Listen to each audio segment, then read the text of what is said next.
कोटका के तेंतला में आदिवासी भूमिज समाज झारखंड की ओर से जयपाल सिंह सरदार की अध्यक्षता में एक तैयारी बैठक का आयोजन किया गया। बैठक में दिशूम करम मिलन महोत्सव 2024 को सफल बनाने के लिए चर्चा की गई। प्रत्येक वर्ष की भांति इस वर्ष भी दिसंबर महीने का प्रथम सप्ताह के रविवार को किया जाएगा। बैठक में विधानसभा चुनाव 2024 के बारे में चर्चा की गई। उक्त बातों को प्रेस वार्ता का माध्यम से आदिवासी भूमिज समाज स्थिति की मद्देनजर रखते हुए इस बार का विधानसभा चुनाव में इंडिया गठबंधन के झामुमो प्रत्याशी संजीव सरदार को समर्थन किया जाएगा और लोगों को संजीव सरदार की तीर धनुष छाप पर वोट देकर जीतने के लिए प्रचार प्रसार किया जाएगा। आदिवासी भूमिज समाज झारखंड में इंडिया गठबंधन सरकार को मजबूती प्रदान करेगी। सीएनटी, एसपीटी एवं जल जंगल जमीन को संरक्षण किया जाएगा। जहां कहा गया कि झारखंड वासियों को जन कल्याणकारी योजना का लाभ पहुंचने की आशा करते हैं। दूसरी तरफ एनडीए गठबंधन की भाजपा सरकार आदिवासी सरना धर्म कलम देने से अस्वीकार किया। इसलिए झारखंड वासियों को यह भय सता रहा है कि एनडीए गठबंधन की सरकार होने से जल जंगल जमीन और झारखंड राज्य में 40% खनिज संपदा को लूटने का काम करेगी, जिससे आदिवासी अपनी परंपरा अधिकार हक से वंचित रह जाएगी। जमशेदपुर से अभिजीत सिंह की रिपोर्ट।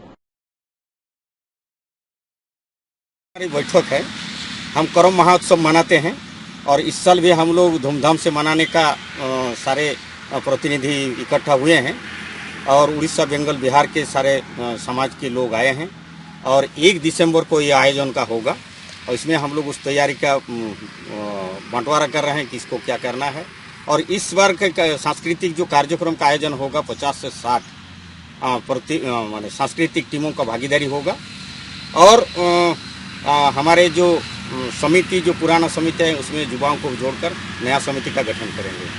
दूसरी जो बात है, अभी जो हमारे जो विधानसभा का चुनाव हो रहा है, इस विधानसभा चुनाव में हम लोगों ने इंडियन गठबंधन के प्रत्याशी जो जेएमएम के प्रत्याशी है संजीव सरदार को आदिवासी भूमि समाज समर्थन करेगा और समर्थन के साथ साथ प्रचार प्रसार भी करने का काम करेगा।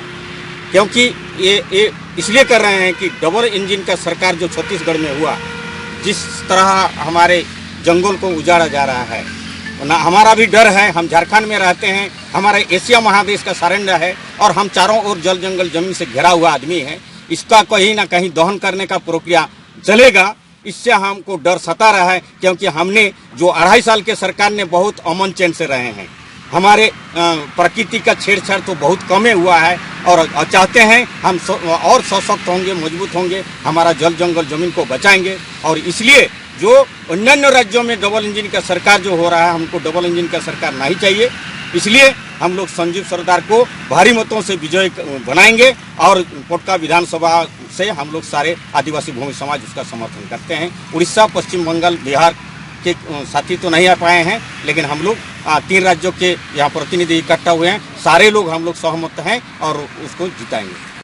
समाज की ओर से दिशुआ करम जो महोत्सव होने वाली है 2024 की, उसकी तैयारी बैठक चल रही है और अभी जो आने वाली विधानसभा चुनाव में उसमें हमारा ये कहना है कि जो इंडिया गठबंधन की जो जेएमएम प्रत्याशी संजीव सरदार जी हैं, उनको समर्थन देने की है। और क्योंकि यहाँ बीजेपी सरकार और एनडीए सरकार जो भी छत्तीसगढ़ में हसदेव जंगल की बर्बाद कर रही है, जैसे कि मध्य प्रदेश में आदिवासी महिला के ऊपर पेशाब किया जा रहा है, मणिपुर में आदिवासी लड़कियों पर नंगा घुमाया जा रहा है, उसको डर पैदा हुआ है। हमारा आदिवासी को झारखंड में ऐसे माहौल पैदा करने के लिए अभी जो बीजेपी सरकार चाह रही है, लेकिन हमारा डर है। इसीलिए हम लोग इंडिया गठबंधन की सरकार को बनाने के लिए समर्थन करेंगे।